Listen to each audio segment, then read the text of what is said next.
The second point I want to make is that a systems view underscores the relationship between transaction friction and corresponding benefits and detriments. And I've got a slide that I'm going to hit here in a minute because I think it's a very powerful slide in terms of how this plays out.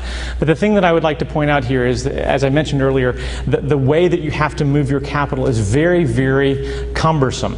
It's hard work. In going and registering. I mean, for example, if you've seen the World Bank Doing Business report, it's very illustrative of some of the challenges that we face. As Steve mentioned, I was in Brazil last week, and I'm not trying to pick on Brazil because we're very excited about the investment opportunities down there, but just to set up a company takes between 45 and 60 days.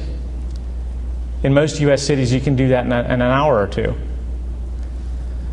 So investment capital, and actually I don't know if Erin's here last time, she had a great little saying for investment capital, but it likes to go where it's warm and it's profitable and it's welcome. So investment capital, if it runs into risk, it's going to be reluctant to go into that area. It's also going to be reluctant to invest where it's hard, where it's mechanically difficult.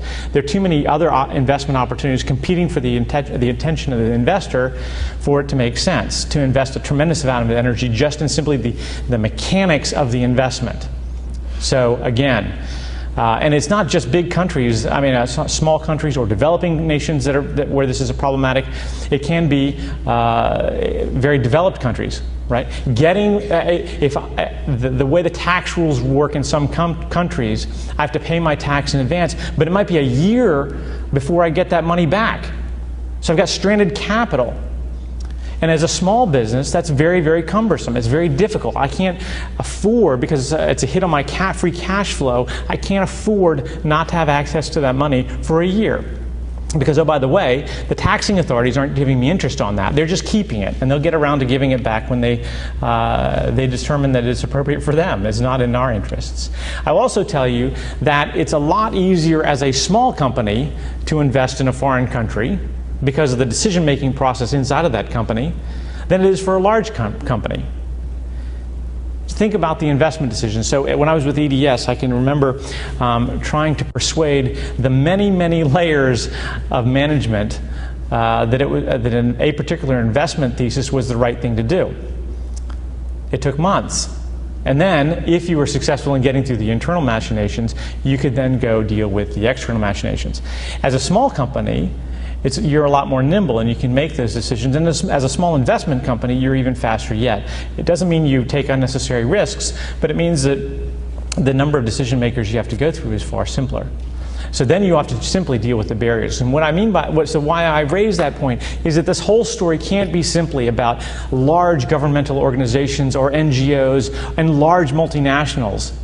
They in themselves are not the panacea. We have to democratize this. We have to free it up and invert these whole paradigms so that we can have more capital flowing to more places for more purposes. And I don't pretend that this is going to solve the problem of the poor directly. I do pretend that we can make great strides and great advancements in the creation of burgeoning middle classes all over the world, and that there will be tremendous ancillary benefits that follow on from that, which are all largely well documented. I missed a bias earlier before I get to my third point, which is I'm very deeply moved not only by my experience with technology, my experience in foreign trade of services, but also by the experience of India. And I'm going to go into this in a little bit more detail in just a second. But if you think about India, because we've a lot of the discussion here has implicit in it a discussion around infrastructure and industrialization and manufacturing and agriculture and large-scale projects, clean water, which are all critically important. But absent from that discussion, to a large extent, is the impact of services now being available through globalization and through ICT capabilities. And so I look at India. And I say, what is the result of India's large success over the last primarily 20 years? And two things. One, Operation Blackboard, which is the project that actually defined a school and created a much broader influence on the importance of education. And the second thing, of course, was telecommunications. giving access to the world to a very talented labor pool. But I want to also indicate something else that many people may not have thought about, and with apologies to my friends in India. If you consider the multi-billion-dollar services sector, the export services sector that India has created, which now represents about 6% of its GDP, and which we at Everest theorized at the time was going to grow 5x by 2012. 5x by 2012 to over $60 billion a year, and it could get as high as $110 billion a year. You think about what's happened there? They've done it largely without a single international standard highway, railway, airport, or seaport. Let me say that again. They've done it almost exclusively without a single international standard highway, railway, airport, or seaport. That means it's not just about infrastructure in all instances, and we can take advantages of these tremendous advances in technology and access to talent pools around the world. And it's not just India. It's Ghana, it's Chile, it's Poland, it's Malaysia, it's Indonesia, it's South Africa, it's all over.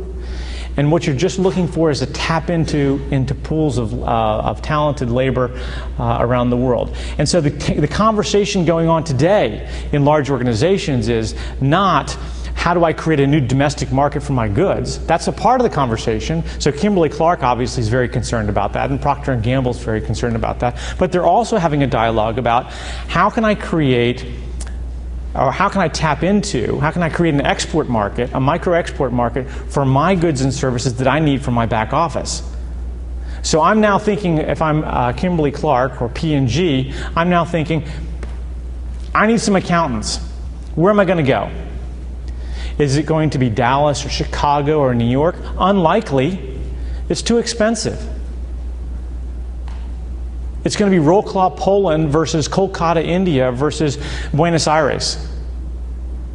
That's literally, because I know firsthand that was the analysis because I participated in it. That's the analysis. It's not just simply a U.S. focus on where to put my efforts. So this whole initiative is much more far-reaching, and it tells you the importance of education in giving people around the world a better opportunity to participate in the global economy. So my last point, advances in technology have changed business models and historical views of economic evolution. Globalization of services should be recognized as a more important part of the dialogue, given its power to create systemic impacts. So, historically, if you look at the East Asian model said that there's kind of a natural progression, right? Ag to industrialization to something which is post-industrial. And what's happened in South Asia is a tremendous the tremendous impact of services. So I think that if we look at this, we have a much greater opportunity to make a big impact by tapping into technology, tapping into innovative business models, and not being so directorial about how capital can be used in the interest of advancing the global economy and improving the living standards of those around the world. Thanks for your time.